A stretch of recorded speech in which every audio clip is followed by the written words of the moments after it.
A court upheld the impeachment of President Park Geun-hye over a corruption scandal, formally removing her from office. Protests after the ruling turned violent. At least 2 people were killed. And there's growing fears over how this will impact escalating tensions in the region, just days after the North launched missiles towards Japan. Adriana Diaz is tracking it all from Shanghai. Demonstrators loyal to ousted President Park Geun-hye rallied outside South Korea's highest court Friday. Police battled with the crowd, upset over the court's decision. The region remains tense as North Korea's provocations intensify. On Monday, the North test launched 4 missiles toward Japan in violation of multiple UN sanctions. Those launches follow a new, harder-to-detect missile fired last month. The U.S. is bolstering defenses in the region, adding a missile defense system known as THAAD, which began arriving in South Korea Monday night. But if the opposition party takes power in the South, the government will likely change course, halting the deployment of THAAD. The party has also signaled it wants to engage the North in talks, a shift away from the U.S. and Japan's hardline policy that would align the South closer with China. At the moment, South Korea and the U.S. and Japan are all on the same page in terms of punishing North Korea. The State Department said overnight that the U.S. will uphold its obligations in the region, quote, especially with respect to defending against the threat from North Korea. But the Trump administration is still vague on what its policy is. The president has tweeted, it's not going to happen when it comes to intercontinental ballistic missiles, but there's been no detail about how they would stop North Korea. For more on the fallout in South Korea now, I want to bring in Ambassador Christopher Hill. He's a former U.S. ambassador to the Republic of Korea and Iraq, and he's now the dean of the Joseph Corbel School of International Studies at the University of Denver. Thank you so much for joining us. Pleasure. So let's talk about the impeachment of South Korea's first democratically elected female leader. She could face criminal charges. This sounds bad. How much does it complicate things, especially as we have Secretary of State Rex Tillerson heading to the region? Well, first of all, she, as all Korean presidents are, she's a one-term president. Her term was up at the end of the year, so she was going to face, she was going to be out by the end of the year.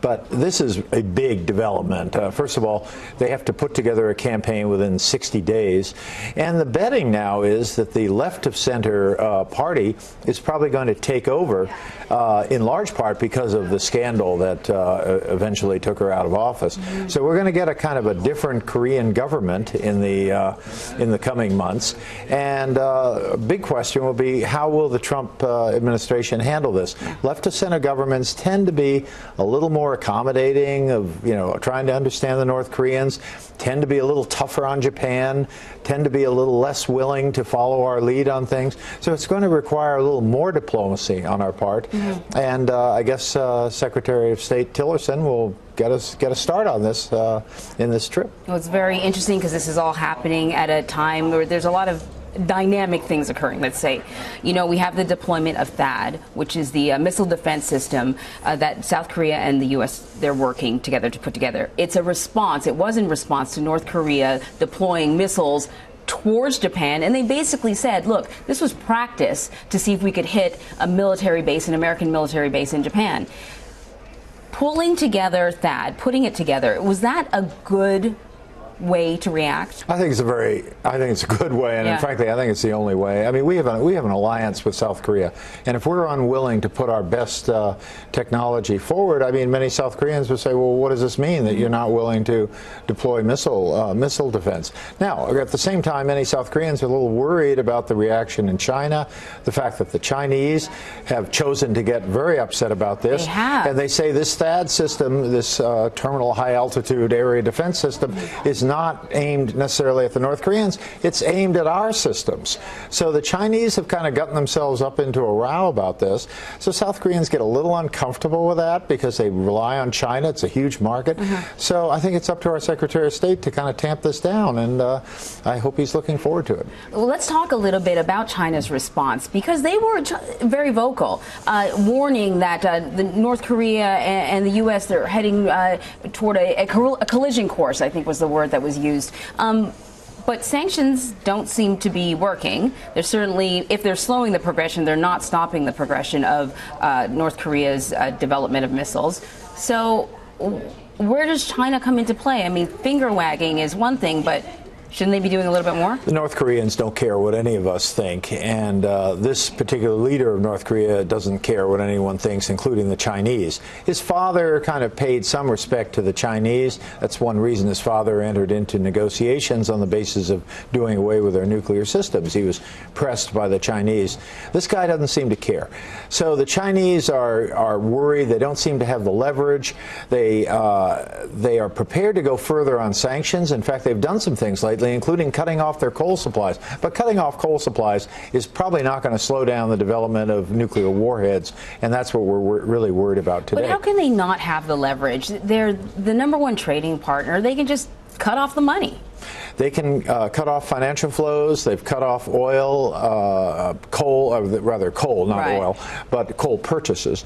But you're right. I mean, they have a lot of leverage. But you have to understand, within China, there's no consensus about cutting off North Korea. There's no consensus about letting North Korea collapse. There are many Chinese who feel North Koreans are their historic ally. There are other Chinese who feel that, boy, if North Korea goes down, victory for the United States, defeat for us. So there are people who look at it in those kind of zero-sum terms. Yeah. So it's not so easy for them. And by the way, the Chinese government has some internal problems right now. Often when you see a superpower not behaving well internationally, you can bet there's some internal problems, and I think the Chinese are having those. Very interesting. Okay, I want to switch to Iraq, and the focus has been on the battle to take Mosul from ISIS. How significant is this city? Mosul is huge, literally huge. It's the second largest city in Iraq. It's mainly a Sunni city, and as you know, most Iraqis are Shia, something we might have paid a little more attention to in 2003 when this all started, because what we did, we took a Sunni-led country in the Middle East and flipped it to being the only Shia country. So the entire Sunni Arab world looks at Iraq as kind of a black sheep. So here we have a situation where radical Sunnis have taken over Mosul and other places, and we're getting an army, an Iraqi army that's largely Shia, albeit with some Sunni militia, albeit with some international help, namely our help. And now we're getting to the point where we're almost ready to take Mosul. And the question will be not whether we can take Mosul, because I think we can. The question is what comes after.